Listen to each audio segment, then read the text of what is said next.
Good old Huntress. One of my favourite Risk of Rain 2 survivors. Very high damage output, very high speed, but pretty much no health. In this video I'm going to go through some items, some tactics, and just some build advice that I like to use to try and make Huntress a bit tankier, just so she doesn't get one-shot as often. I'm predominantly going to be focusing on health and defense items, but I'll probably include a separate section later in the video about damage as Huntress. Although, as I said earlier, it's very easy to get pretty good damage as Huntress. Her main problem is she doesn't have enough defense to tank very well at the later levels. I'm going to be splitting this video into two main parts. Early game, which is before the first loop, and mid to late game, which is anything after the first loop. Right, during the first couple of stages, items I'd prioritise would be Leech Seed, which gives you 1 health point for every time you hit an enemy. Very good for Huntress because her base attack speed is pretty fast, but also her glaive attack will hit multiple enemies in a row. So that's just a good healing item for her.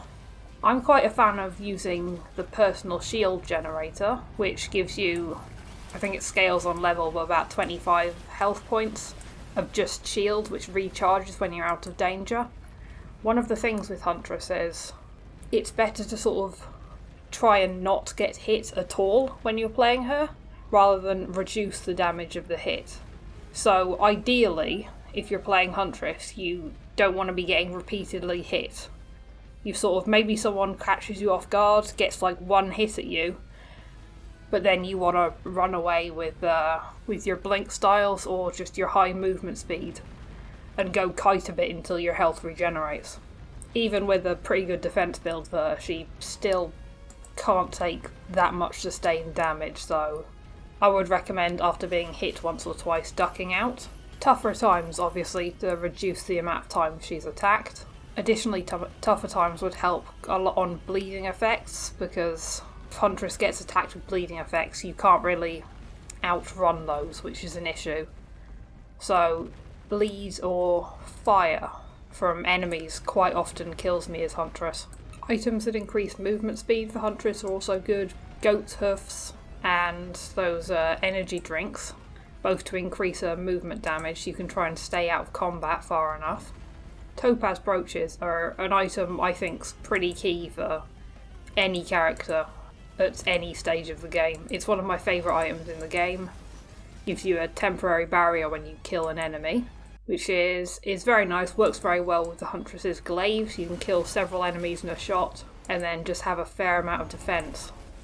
For the mid-game, the most important item for this build is getting an Aegis, the red item that lets you heal past your total health. Once you have that, you can basically invest into a lot of healing items that will keep Huntress permanently above her max health line, which will help her not get one-shotted by enemies. If you're using a crit build, which generally most people are for Huntresses, you should definitely get a lot of the Harvester's Scythe, because at later stages that becomes more powerful than the Leech Seed, so that'll give you better damage per hit, especially if you're doing 100% critical attack.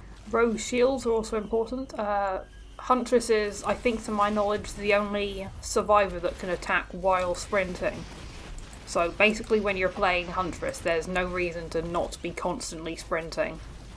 So Rose shield, because it protects while sprinting, you can pretty much have just a permanent damage reduction, which is great.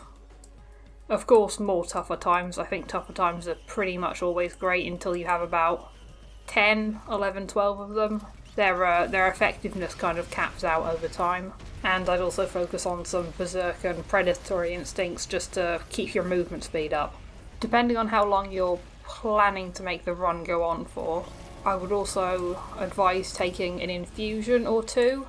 Depends really. If you're planning on obliterating or fighting Mithrix on the second loop, then I think you're probably fine without taking any infusions, but if you're going further than that, to the third or fourth loop, then you definitely need just a couple, just to sort of supplement her base health. Additionally, this isn't specific to Huntress, but advice for all survivors, if you're getting into the super later stages, i.e. about stage 50 or 60, the only enemies and teleporter bosses that show up at that sign are Celestial Scavengers or Malachite Scavengers, both of which, I mean, if you're at that higher level, you should be having a god run anyway. They're all pretty easy to clear out.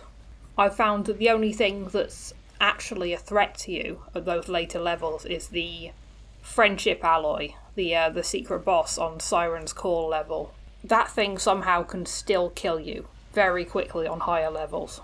Just some advice if you're planning on getting to stage 100 for fun. I'm going to talk about some healing items I actually would recommend you stay away from if you're playing Huntress.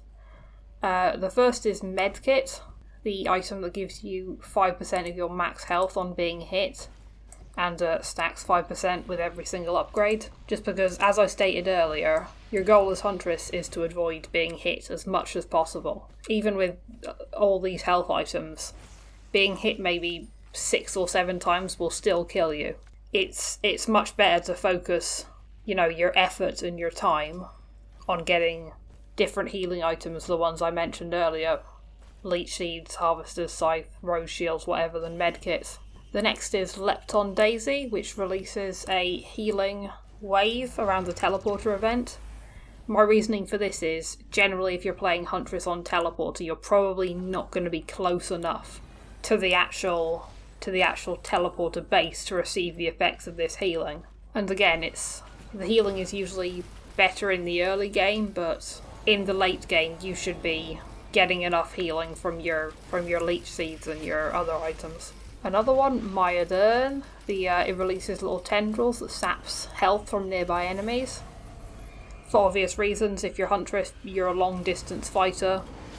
Trying to tussle in melee range isn't really good for you. And lastly, the Interstellar Desk Plant, which releases a healing plant when enemies die. And pretty much same reasoning. You're going to be sprinting about at full speed. You probably won't have enough time to sort of stand still and reap the benefits from these plants on the floor. Lastly, I'm just going to touch on some of the best damage-making items for Huntress. Critical hits, I would prioritise getting 10 of the Lens Maker glasses. So you can always have critical hits is very good.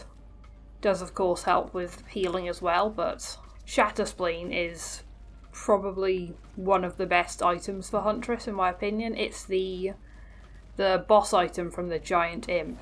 Critical hits automatically bleed enemies and bleeding enemies explodes them, which is great because, bleed items also work very well with Huntress because it's all about that attack speed, which she has very good base attack speed.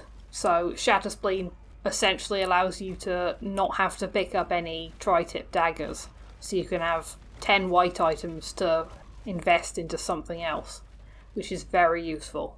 Huntress also scales very well with attack speed items.